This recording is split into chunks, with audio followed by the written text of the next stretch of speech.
Thank you guys so much for coming to this luxury builder panel.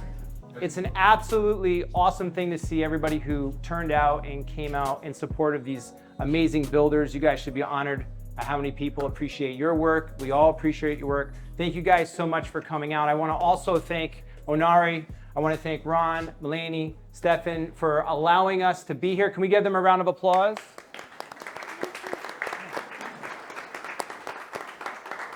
They allow us to come in and do these events and to host this stuff, and their showroom is absolutely breathtaking.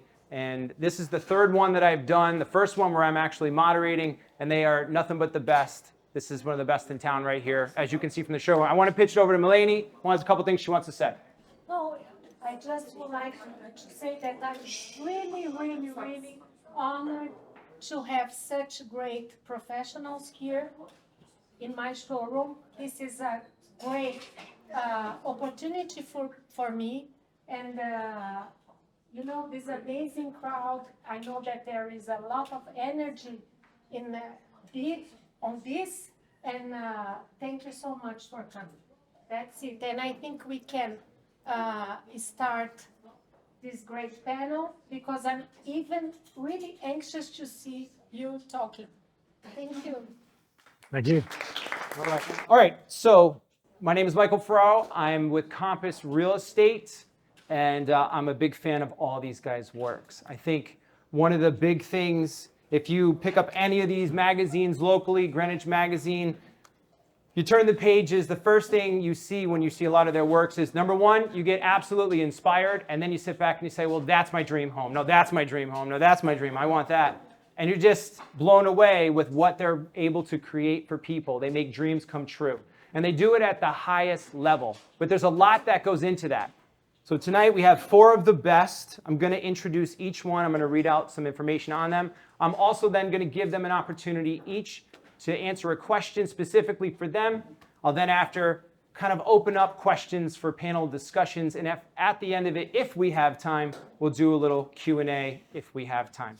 But again, thank you guys so much. Let's give a round of applause to our panelists. So first up, we'll start with, because he's to my right. Oh, no, yes, to my right. Ryan Fletcher. So Ryan is a native of Fairfield County.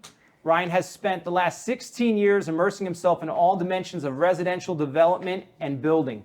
Fletcher Development was founded with the vision to transcend common living space and improve the way we live our lives and in our homes.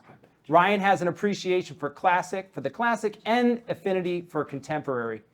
Fletcher Development has earned both local and national praise in several major magazines and publications. Ryan was also a sergeant in the Infantry Division of the United States Marine Corps and holds a bachelor's in construction management from Roger Williams University. Ladies and gentlemen, Ryan Fletcher.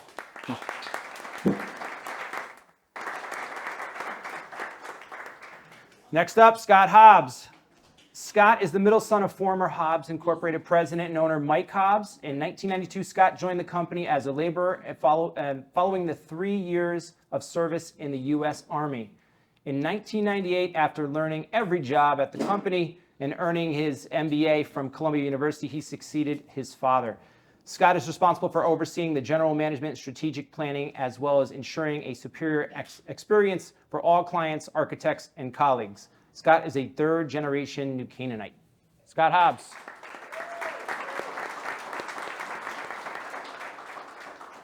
Next up, Frank DeLuca. Frank is an old Greenwich resident with over 20 years of experience in sales and real estate development.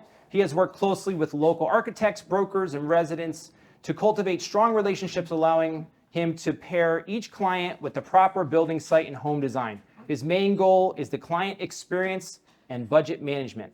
When these 2 steps are done properly, the process is enjoyable for all. Frank DeLuca.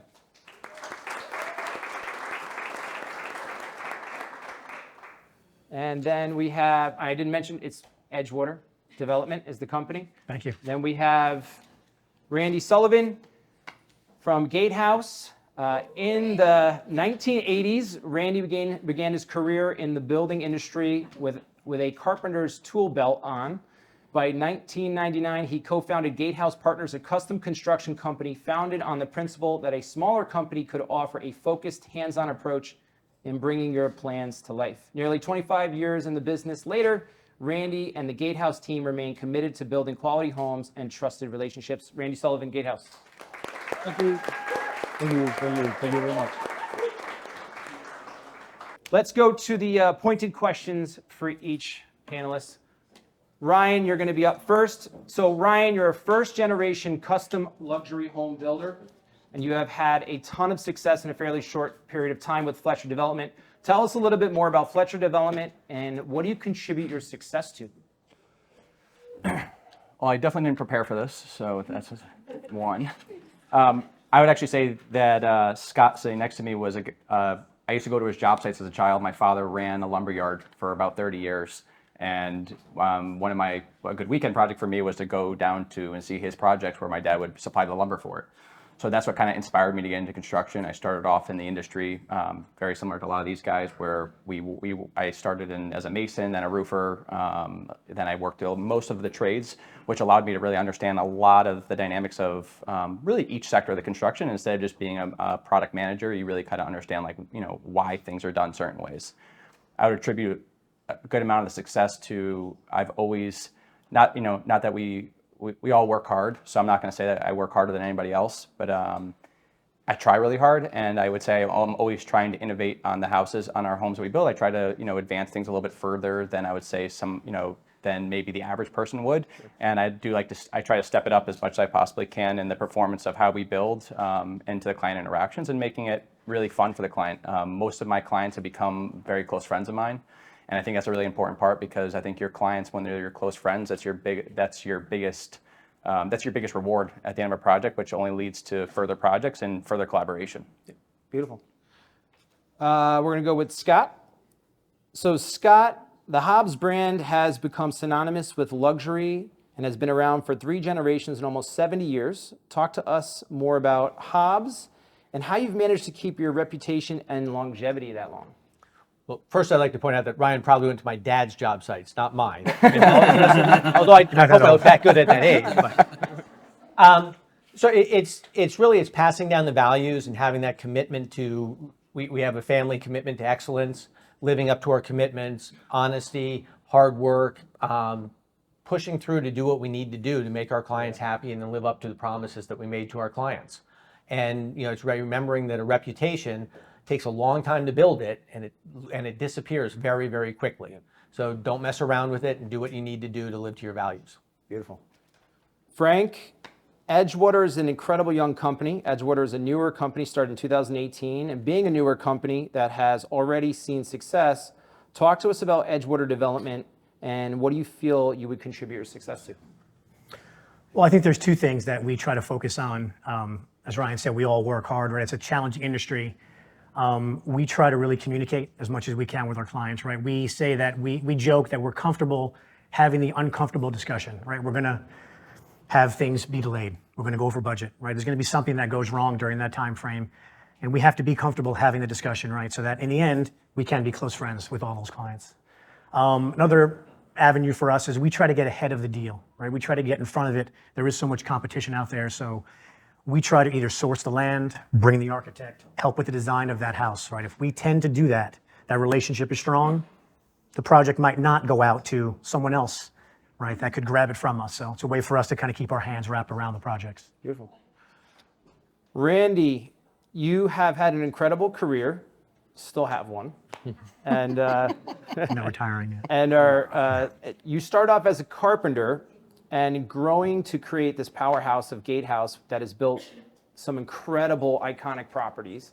Tell us a little bit more about Gatehouse and how you've been able to have so much success, especially in some of your large projects. We started in '99, and with the idea of keeping it a boutique business, to where I can be hands-on in the field. I get to every job site. I climb the roof. I climb the scaffold. I look at everything. I was in an attic 2 days ago. It's 100 degrees up there, But that's how you keep your eye on that things are getting done right. You see something wrong, you don't leave it wrong. You get back, you get in there, and you fix it. And that way, I get to see it before somebody else sees it, a homeowner or architect or anybody else. You know, it's like what these guys said, being honest, keeping everything on the table. That's what all our jobs right now are, cost plus. And we show everybody everything. We have nothing to hide. The communication thing, that's the best tool there is today. It's so easy to communicate, but given the bad news that they don't want to hear, hey, this is 100,000, this is 500,000, this is $1 million more. These are our numbers all day long, you know? It's $25,000 like that. Yeah. And it's shocking to a lot of people. So keeping that line of communication open solves 99% of your problems. Yeah, beautiful. Yeah. All right. Agreed. So those are the pointed questions. Now we're going to open it up. And by the way, this is not easy to stand in front of a room like this and to just, you know, these guys aren't professional speakers. They build beautiful luxury homes. So let's give them a round of applause. Okay, back to the grilling.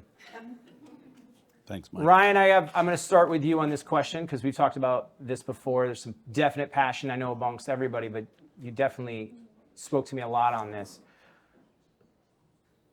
I think it's very clear that building materials, environmentally friendly materials, thermo envelopes, things that people are really concerned about, energy efficient materials, and using them in building today is really, really important. Talk to us a little bit about how you use it in your everyday life and what you're seeing in building materials and technology going forward.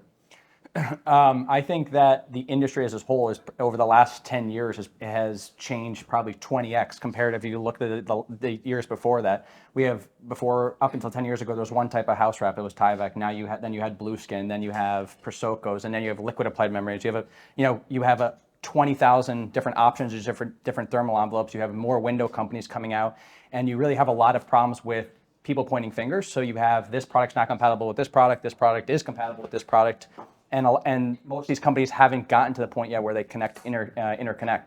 When I get into energy efficiency, sustainability, and I think about all our projects, I think of the long-term impacts that the product is going to have, and like making sure that it's going to be a lifelong house, not just like a 10-year house. I think that all resonates from the early, the mid 2000s when everybody was using prime pine on their houses, and then we went to PVC. And then PVC, as we all know, has a lot of problems because it expands and contracts. It doesn't paint that well.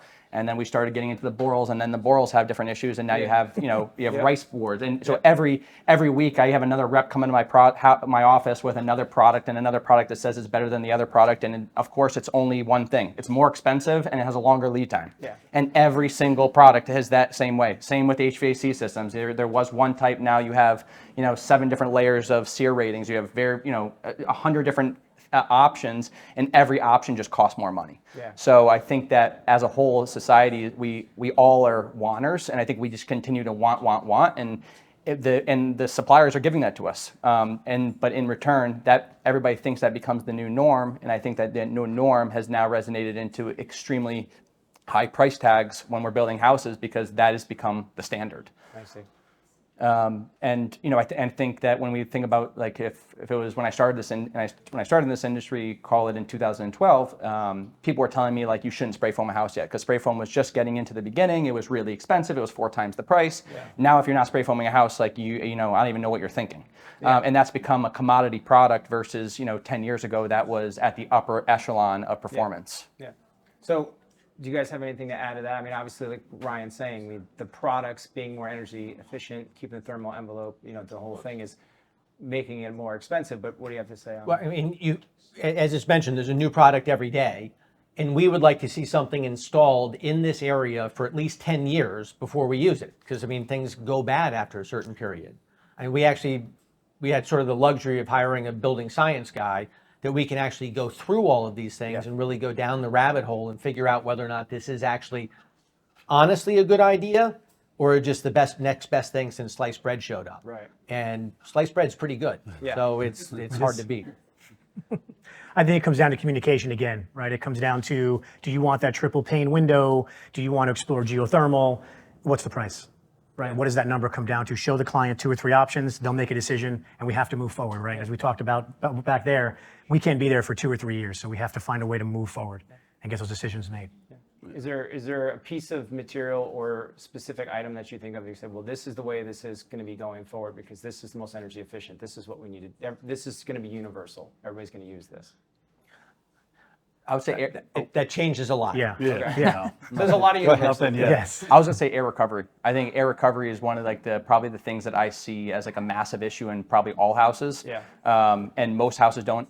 When 10 years ago when houses weren't spray foamed, ventilation just came through the walls. Yeah. Then we started spray foaming houses. We started building these houses so airtight that all of a sudden, sick house syndrome became a thing where we were locking in all these VOCs, off gases, particulate matters, CO2 into a house. And personally, I just moved in. We just built a little cottage on the property. We it's a brand new construction. It's 500 square feet. And in the course of starting off, when I went to sleep, it was CO2 was at 400. We woke up in the morning, it was 1750.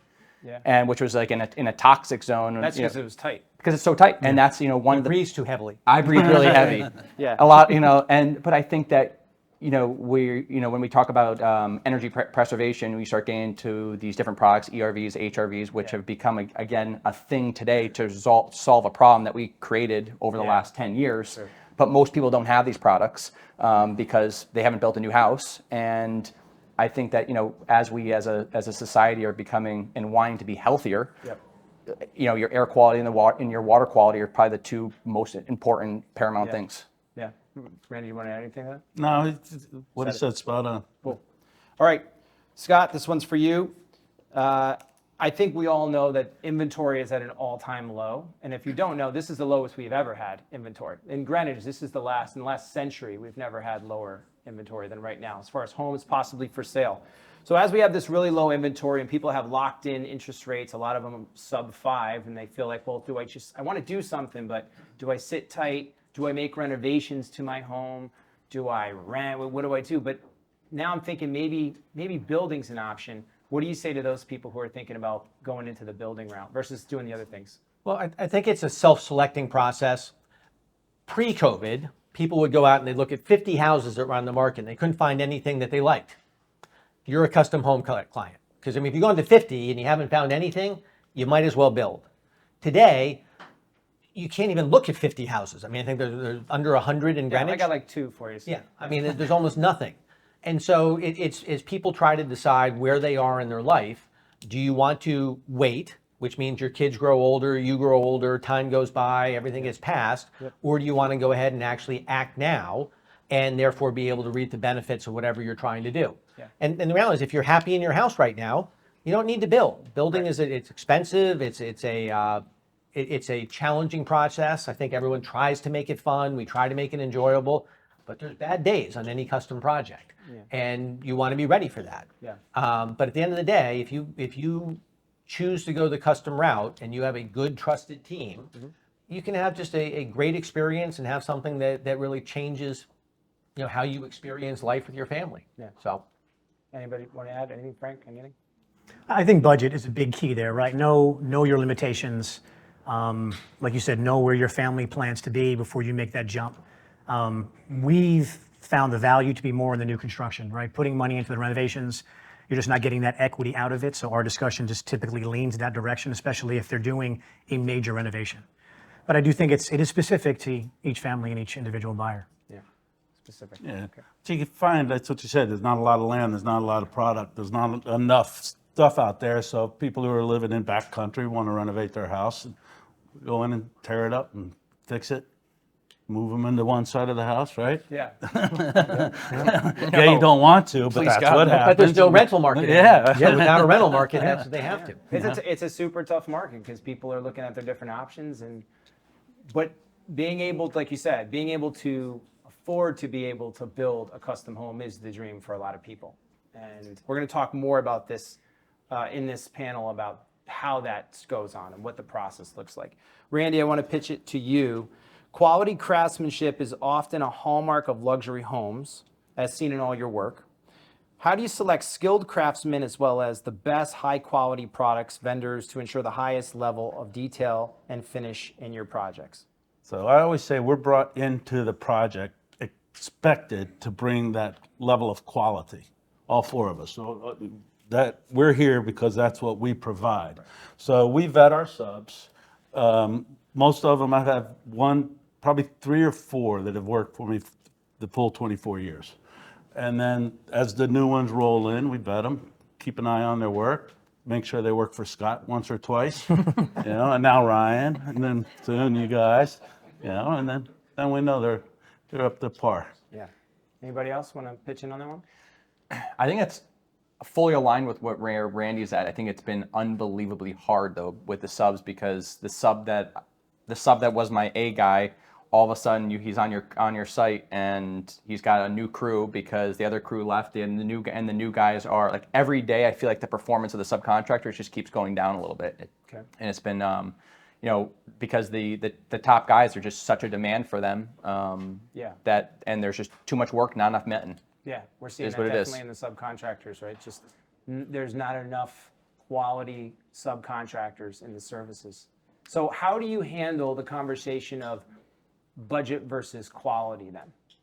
How do you go through that? Whether it's a sub or like we just talked about, right? I only have a certain amount of budget, and I do want your quality and craftsmanship and work. And how do you handle that conversation with a potential client? Cost, price, time, and quality. Pick 2. Say that again. Price, time, and quality. Pick 2. Can't have all 3. I think that like everybody, the reason we're all here right now is I would say that quality becomes a standard. People are only looking at us 4 and saying like, they're already delivering that product. So then it comes down to price and time. You can always pay more to have things done faster, but with today's market already being overinflated, it's hard to say that am I already paying, everybody already thinks they're paying 20 to 50% more. Am I going to pay another 20 to 50% more? Yeah. And that's where the line gets muddy. Got it. And you want to having those discussions over what quality means, because that's a very mushy word. Some people sit there and go, I want the absolute best, and they think like IKEA is the best.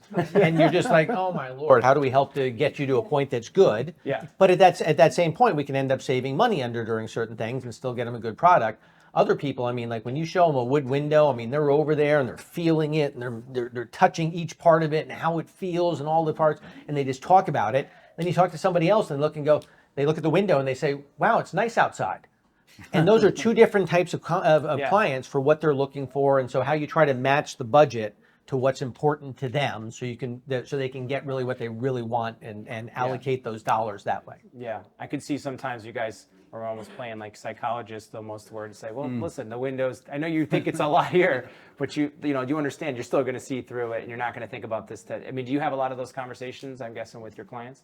We have discussions where one's the husband, one's the wife, and you're having that same discussion. One cares about it, one doesn't, and you're trying to move forward. Yeah, like anything else. Little negotiation. Yeah. There, sure. Any bets as to who wins?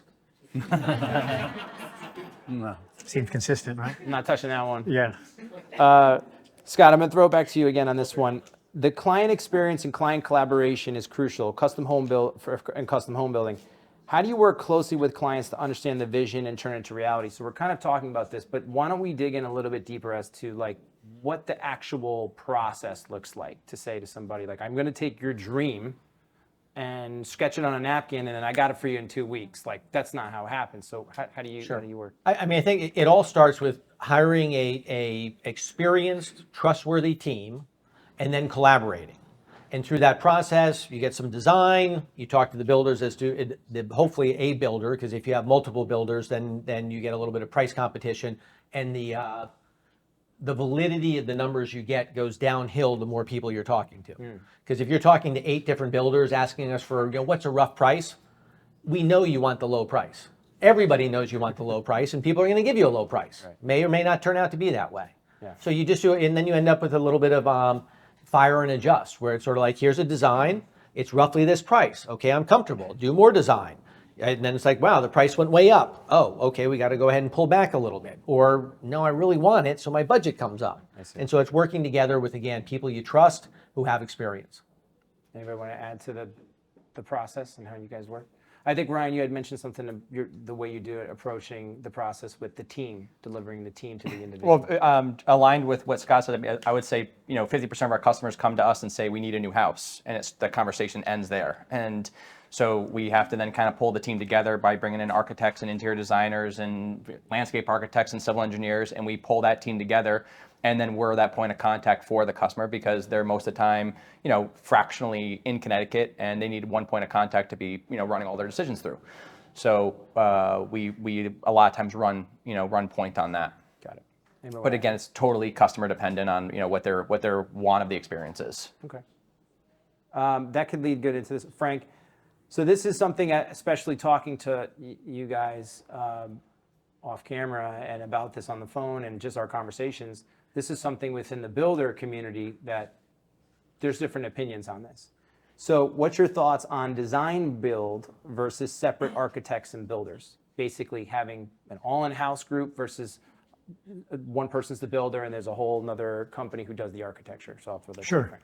So I have kind of a two-pronged answer to that. I think from a design build standpoint, you have to really understand the kind of person that you are, right? How do you process information? How do you make decisions, right? Do you stand in the supermarket and stare at the shelf and can't figure out what to purchase? You probably need some help, right? Be real with that and understand, okay, that might be a good situation to be a design build client where, like Ryan said, they have the architect, the builder, the interior design all in one shop, right? Where we're a little bit different there, and I have experience with that in the past. We're here trying to be really good at what we do, right? Architects are also trying to be really good at what they do. The designers here are trying to do that. I just don't see how one person can be that good at all three or four of those things. So I think, again, it's very specific, but I think it could be a good fit for the right person. Anybody else have any other opinion on that? I mean, I'm also a believer kind of in our brains work differently. And just like a superintendent, the guy that's out in the field that, can sit there at an elliptical stair and talk about how the railing in this little part up in here doesn't quite work. And you're looking going, I have no idea what you're talking about. He can't do the spreadsheets or the long-term scheduling. And it's the same thing under the builders and the architects, where the really talented architects, a lot of them come up with things that, I've seen a lot of stuff in my career and I'd never come up with it. It's just awesome. It's great. It ties together perfectly. It's wonderful. At the same time, if you put that same architect in charge of the schedule and the budget and organizing all the players to get there, it wouldn't work out well. So it's what are you looking for? And again, there's situations where you can pair those together and it works well for a project, but you just need to know what you're looking for and who you're hiring to do what. Got it. Okay. Ryan, let me ask you. The client comes to you and they say, I want the new home. Just build me a new house. Probably the second, third question is, and how much is it going to cost and how long will it take? How do you break that down? And you guys can all pitch in. Talk about how you come up with the cost and maybe how you calculate some ballpark timeline. We were just talking about this actually. You didn't prep for this one. Yeah, I did not prep for this one again. Damn it. So where I would say is that everybody, first off, I think the consumer side of the world always going to say cost per square foot, and I think that's like the generic conversation. It's how like the metrics of Greenwich data is all followed, all that kind of stuff. So let's just start there. And I think that a lot of people, when they think about cost per square foot, they're always wrong on what actually quantifies cost per square foot. So when we talk about cost per square foot in our houses and we're telling a customer how much it's actually going to cost, we're always basing that on our first and our second floor, because you're already building the roof, you're already building the basement. We give secondary cost per square foot or for the basement and finished attic space, and then we do another section of budget for the outside hardscape and patios, because people don't understand this, but like a covered porch with a bluestone patio and a oak ceiling with lights and heaters costs just as much money as that dining room inside the house. And I think that's where people say it's only a 5,000 square foot house, or in reality it might be equivalent to a 9,000 square foot house. So no house costs the same, even close. What we used to guide people on 3 years ago is probably 20 to 30% higher today. And one of the comments Scott made before is there is no upper limit. There is always ways in this industry to spend more money on every single item inside the budget. And so what we always go into our clients when they say that is let's start, before you even tell me anything about what you want, let's start with your budget. And if they tell you it's a $20 million budget or $10 million budget or $5 million budget, it's just very big different conversations to start off with. And then we're allocating it, then it's where do you want to live? We allocate a chunk for the property, professional fees, and then we see what's left.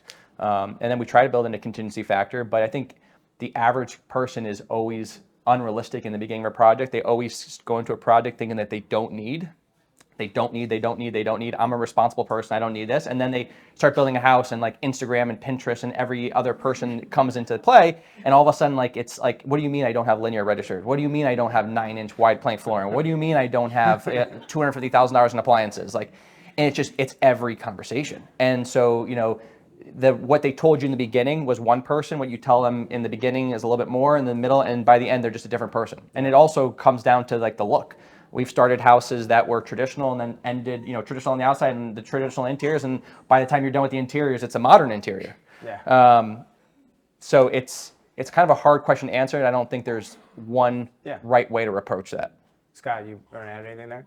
It's always a challenge, and you just have to be able to adjust as you go along, and people have to.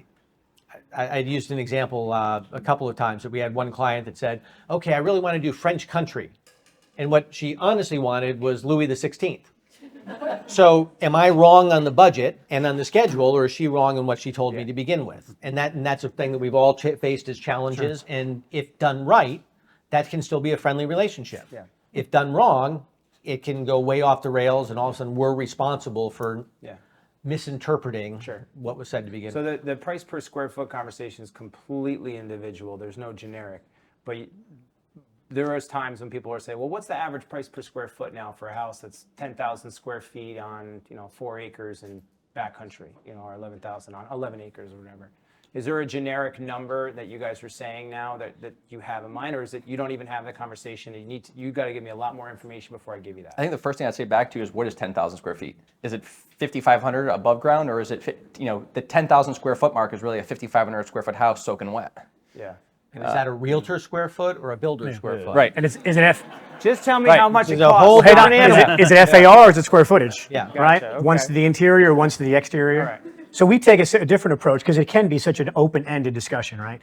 So we kind of ask, hey, what's your budget, right? Yeah. What kind of size home are you looking for? Right. All right, and now we know, okay, this is where you're probably going to fall. Right. Right? So to kind of give them a little bit of a guidance there, but it is a very open-ended question. I think we were talking before between like 8 and 1,000 kind of as a minimum. Wow, that's crazy. No, I'm kidding. You said it first, I think. But again, and then no ceiling depending on the finishes. But it's also what Ryan was saying too, because in that conversation is time, it's quality, and what was the other one? Price, time, and quality. Price, time, and quality, because all of those will have an effect. Like, look, we can take all the materials down, we could do everything, it might be a little bit quicker, and you're going to lower your price per square foot, but then you might not be number one on Pinterest or Instagram, So it's that conversation. Now, as far as timeline, because that does vary. Sometimes, a couple of years ago, it was really difficult to get materials. It was all a mess, so sometimes timelines can get a little bit messed up. But on average, do you have an idea of what the timeline might look like for, say, like a traditional 10,000 square foot, whatever you want to call it, a luxury home timeline on average? So much of that. With an excellent client that answers every question. They're like perfect. By the whatever way, you want, checkbook. Every client says that's exactly what they're doing. Got it. But, it's like, look, I don't think you can do it in under 16 months, and that's with a running start and a lot of pre-construction. So you've already done a lot of work before you even start. 18 to 20 is probably more realistic, and it can go much longer than that if and again, what's even the start date? Is that when you first show up and start clearing trees and run into rock? Right. Or have you already gone ahead and done some rock? Have you brought the utilities in early? Did you order the windows before you even broke ground? Got it. Did you order the Sub-Zeros well before you broke ground? Yeah, true. Those sort of things. So it's even, and then by the way, let's say you have a 15,000 square foot house. Right. When's done? Oh, right. That's another question. So you added the basement with 3 months to go, or you changed this whole thing around, and so you got 14,500 square feet done, but we're still working over here. Are we done or are we not done? Yeah. And you changed all the landscaping. So are we done or are we not done? Yeah. And so that's another tricky part. Get the CO out of Greenwich. We said that. 7 months later. And I think Scott's right. We use a range of like 14 to 18 months, and that is strictly dependent on how are you making decisions, right? What's the team like? How are we going to walk through there? If we can finish it in 13 or 14, great. If it goes to 19 or 20, you're probably going to know why. Yeah. We're going to have that discussion well before that of this is why we're delayed, this is how we have to get to the finish line, if we can. Yeah. Well, see, and I hope you guys are kind of getting a feeling now of, we're talking about how long something takes. We're talking about budget, and they also have to deal with all the other components, building materials, all the subcontractors. You guys have to deal with clients. You got to deal with constant communication, timelines. We have millions and millions of dollars here on the line. Randy, I want to pitch it to you. How do you handle the pressure that comes with being a luxury home builder who's literally working with clients, sometimes multiple clients, taking 12, 14, 16 months, 20 months? How do you handle the pressure of all that? You hug the cactus. Hug the cactus. Yeah. You never lose your cool, remain calm. It's just a situation for a moment. Solve the problem.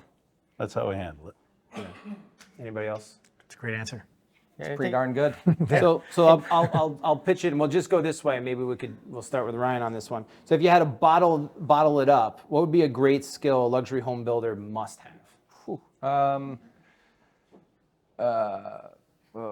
Skip. Next. I don't even know. Okay. I like like active curiosity and problem solving, Okay. because we build prototypes. That's all that we build. And again, there's similarities from project to project, and hopefully you can learn from each one and apply those lessons. But every one of the houses is different. Every owner's different, every architect's different, every decorator's different, everything's different with all this. And so you've got to have that active curiosity to try to be looking ahead and seeing what are going to be problems, what have I seen other places, how can I adapt this? And you got to care about solving them and improving over time, so you hopefully don't have that Groundhog Day of like, yep, I got the exact same issues on this house that I did on the last one and the last one and the last one. Yeah. I think Frank. Yeah, I think so for me, and my wife would agree, listening more, right? Understanding what the client, Good answer. Great answer, Frank. listening more, and definitely just patience. Problems are going to come up. We're going to have bad days. Take a deep breath, try to solve it. I think we've all probably seen that when the client sees you try to address the problem head on, everything calms down a little bit, and usually you do come to resolution. Usually. Yeah. I like what you said. We talked on the phone, and we were having a conversation about this event, and a thing I just sticks in my head. Even if something's going wrong in my house, I just hear Randy say, "Just chill. Just be chill. Calm down. Hug the cactus. It's okay." You know, just like, oh, it's just a problem. It'll pass. Nothing you can't fix. There's you nothing can't we can't fix in construction. Somebody's going to do something wrong, but it can be fixed. Just takes time, you know, and somebody's money. Yeah. That's a good point. Somebody's money. That's right. Perfect. Somebody's money.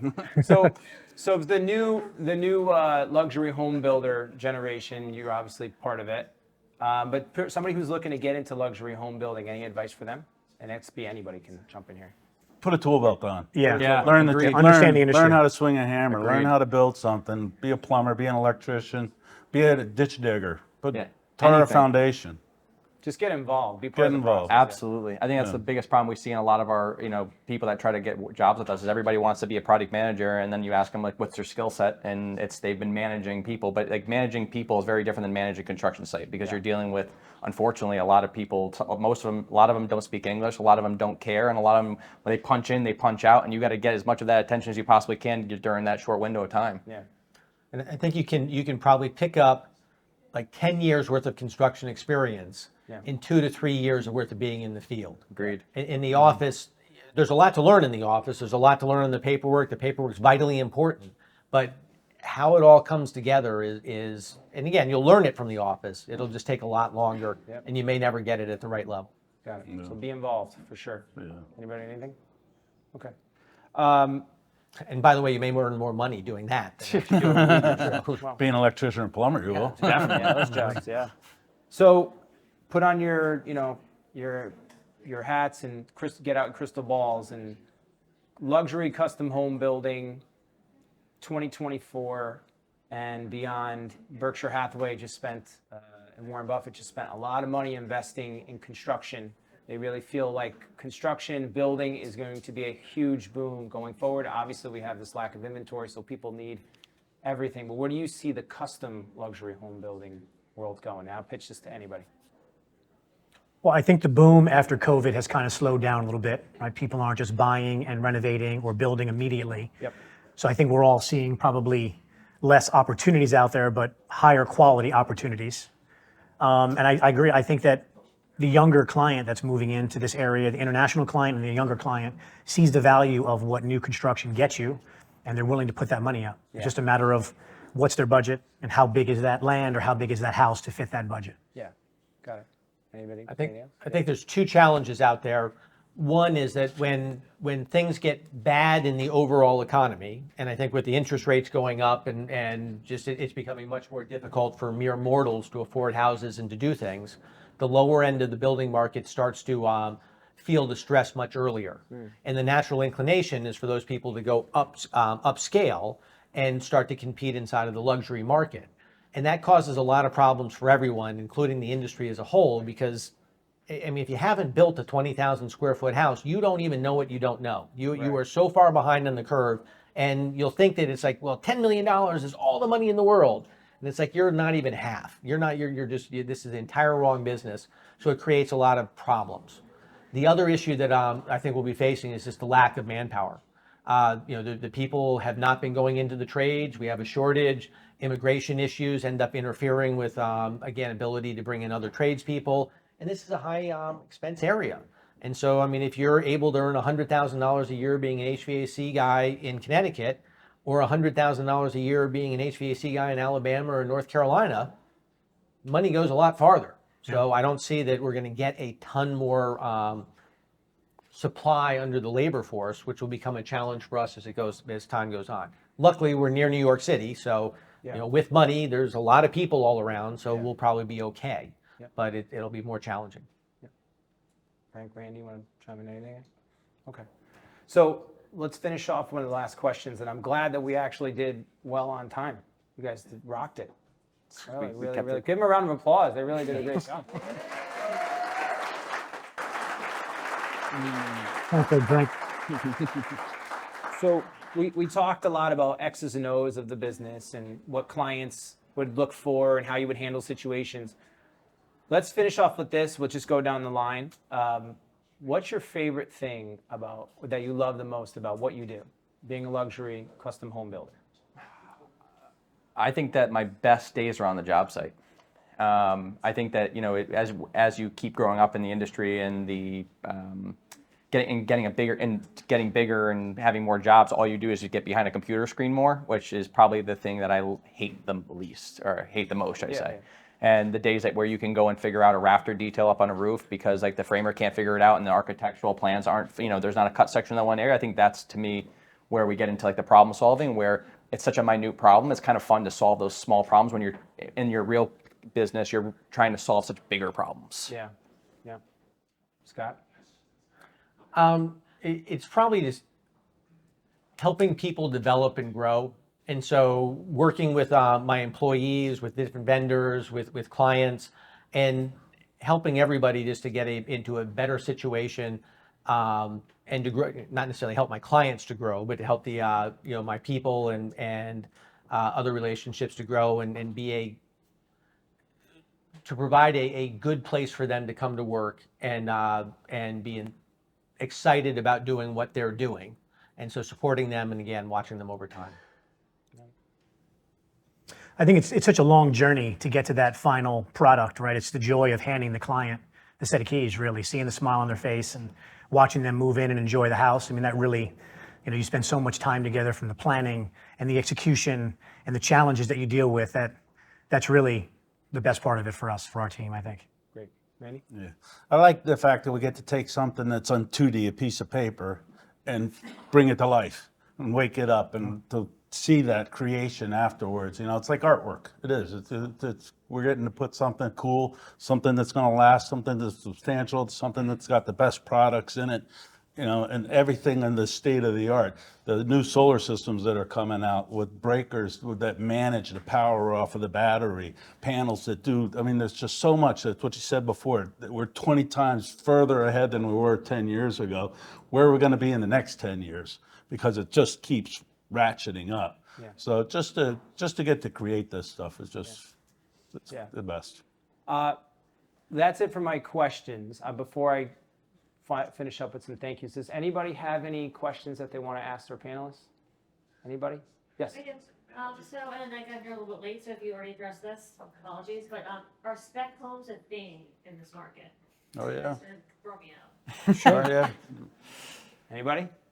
I started my industry in spec homes. I think that's how I bought myself into the industry because I didn't have a custom house to build, so I built spec houses.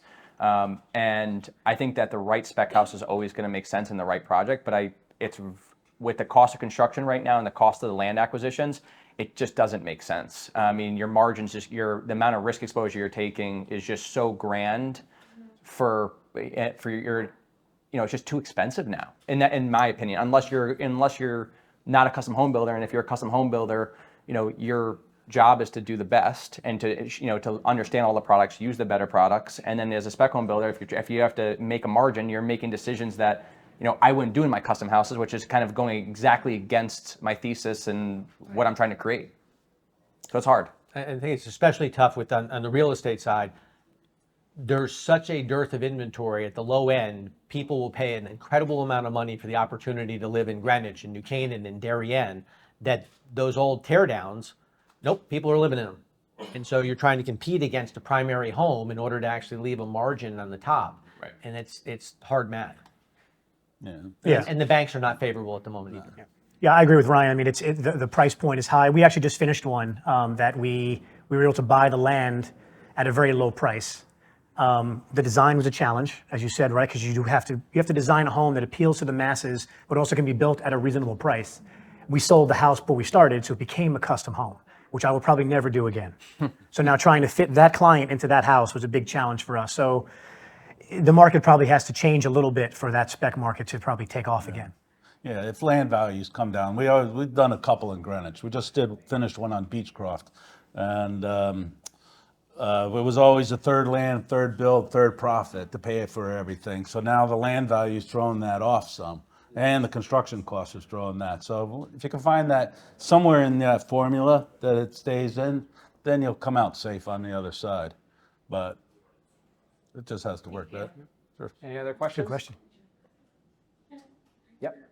So you talked a lot about, I think you had talked about the foam spray, and the lack of ventilation. Custom housing allows for the ventilation. So for your teams, when you're building them, typically architects will hire a lot of the sub-consultants like structural engineers. Do you have any say in that pick, especially when structural engineers will have a knack for thermal breaks with the windows, with the door frames in the houses that you're building? When we're brought in as a team, Yeah. when the builder and the architect are brought in as a team with the owner, then we'll always have a say in it. A lot of times we're brought in as a builder after that fact. So Does it save on cost when you hire the structural engineer as part of that? it makes the team stronger because you've all worked together before, so you know each other. And when the engineer knows you and has that trust, right, Yeah. that you know what they're going to do, it makes a big difference. Ultimately, you do save money if you bring the whole team in together, because the engineer does some work and the builder looks and says, hey, but what about this? And can we try this? And they go, oh, okay. As opposed to going through the whole structural engineer fee. And then it shows up at the builder and we're going, wait, I'm not sure that works. And then you finally bring the HVAC guy in and it turns out you got to change that all around again. And by the way, it doesn't work with the lighting plan. So if you have the team, you can actually get a more holistic approach and get to your end result faster and at a better value. Good question. How often do you wind up using structural engineers as part of your team? Every project. Yeah, every single one. That you make the decision to bring them in early on? Yeah, I mean, you need, unless it's a bid that we're bidding on and the plan and the design is already done, but yeah, typically we're bringing that team in. Typically, whoever controls the design controls the structural engineer. And again, when you bring them in is the earlier the better, however you want to coordinate the whole team. Good question. Excellent. Thank you. Anybody else? Yes. Hi. How have you guys re-strategized after COVID with your distributors? Because that's your bottom line, your cost of goods, right? So it could go two ways, right? You single source and you can leverage volume, or you kind of scatter the vendors you use and save ultimately in the bottom line to maybe pay for it later. Have you guys strategized, and where are you at today? I think every builder has had to spread load out everything, because the old subcontractors that might have done 70% of your work before just can't handle the load anymore. And they're all stretched thin. So you're relying now on 3 or 4 vendors for every single category, which I think creates more stress on the builder teams, just because some of them aren't, fully vetted out. They've been only partial vetted out in the process because we've had to use second or different subcontractors that we haven't used before because the other guys are just too busy.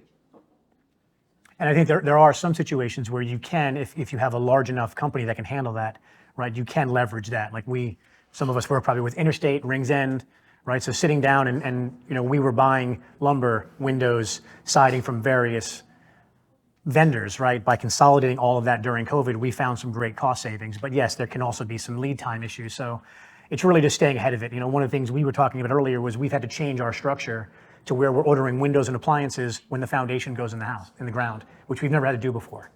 So just kind of changing our process a little bit to kind of catch up to the post-COVID days. I work for a national distributor, and I've seen over the years a lot more procurement, single sourcing, because now you can get your plumbing, lighting, appliances, accessories, and everything. If you could leverage the price, yeah. And the custom side is a little bit harder because a lot of it does come down to the actual, what does the customer want? So can you actually create, even as a big company, can you create that sort of demand? On the service end, maybe, because it streamlines, it's when you contact, you can streamline it. And then it comes down under that trust. A hassle is, I don't care how good you were, you let people down over the COVID time. Everybody did. And so that I think drove most builders, again, to spread out more because you couldn't have all your eggs in one basket. Couldn't have it. Thank you again. Excellent question. Well, I want to have somebody right then and we'll get to you. ICF. That's the block, the insulated block. Yeah. I haven't done it. I haven't done one. Concrete. We've seen some parts of it. We haven't done one. I mean, there's pluses and minuses. Some of the flexibility isn't the same. And for a lot of what we're trying to do, that flexibility comes into play. So, I mean, I get the technology. I think it'd be great in some places. Long-term investment, ICF home? I don't know enough in order to say one way or another. Yeah. Yeah. I've seen a lot of articles on it. Yeah. Sure. Well, I'd love to hear what, for each of you, the most over-the-top request you had to email. Over the top request? The question is, what's the most over the top request you've had? Go ahead. I got a good one. No, you don't have to name names, just go ahead. Go ahead. So I had a house a couple of years ago where a client wanted a better view. We were almost finished with the house. So we raised the house 2 feet for him. We put fences around the property so maybe nobody would really know what was going on, and we raised the house to give him a better view of the water, which I thought he was joking at the time, but he was not. He was not. That's awesome. We had a takeover project, and they brought in a new designer.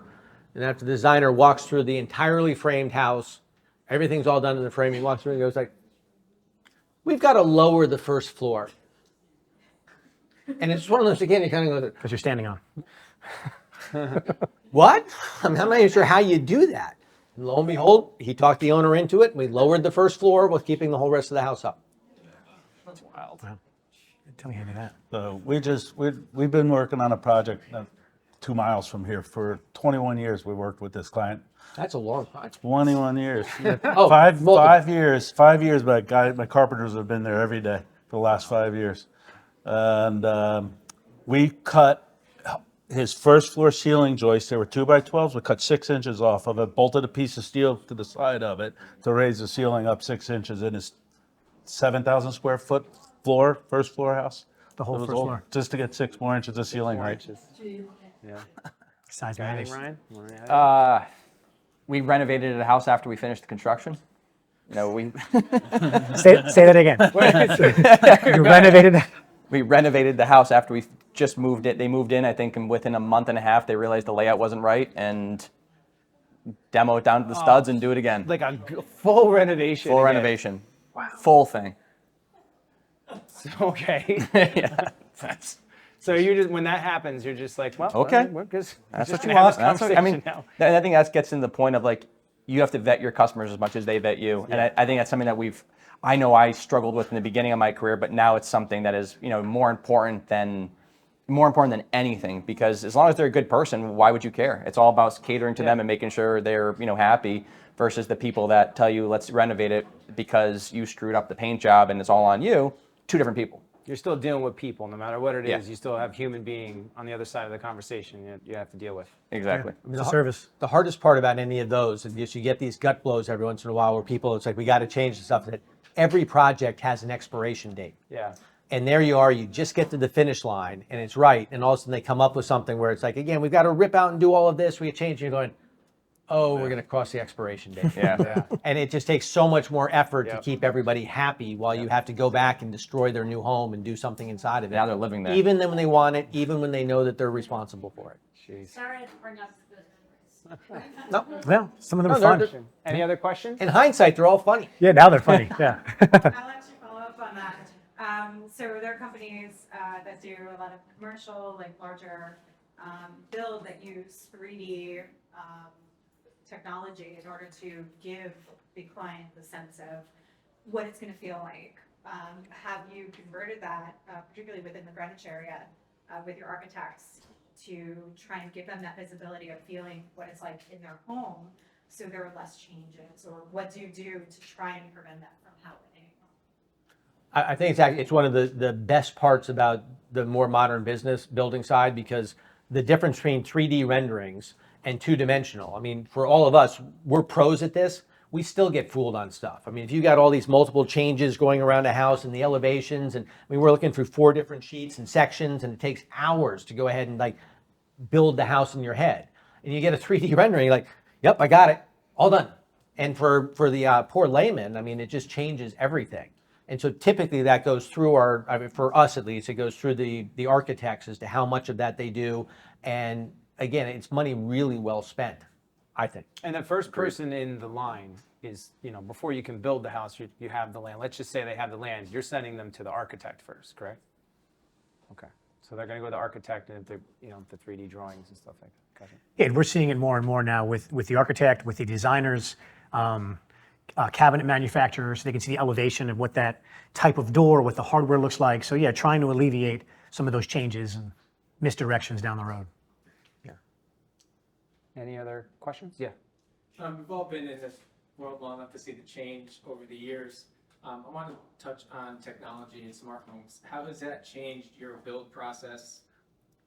I mean, virtually all of the houses have some sort of an automation function to them. And they need something, because if you walk into a living room, and I think we've all been into one of those 70s houses that you had like 23 switches all lined up together, just doesn't work.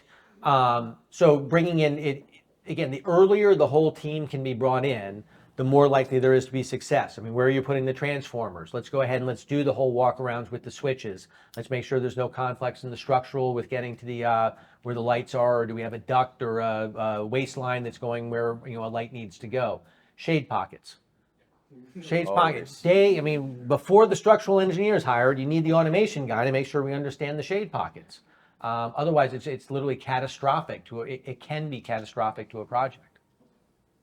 Yeah, I think the planning is very important. We just dealt with this. We're doing a house down the street, ton of ledge, had to bring power to the front columns, right? So if we knew that early on when we hammered the ledge and blasted, we would have come to the front, right? So I think it's like they said, just getting the team together, getting your landscape designer, interior designer, understanding where everything's going to go so you can properly plan for that, right? Coming back to do things over and over is what delays the project and what ends up costing more money. Yeah, proper planning prevents poor performance.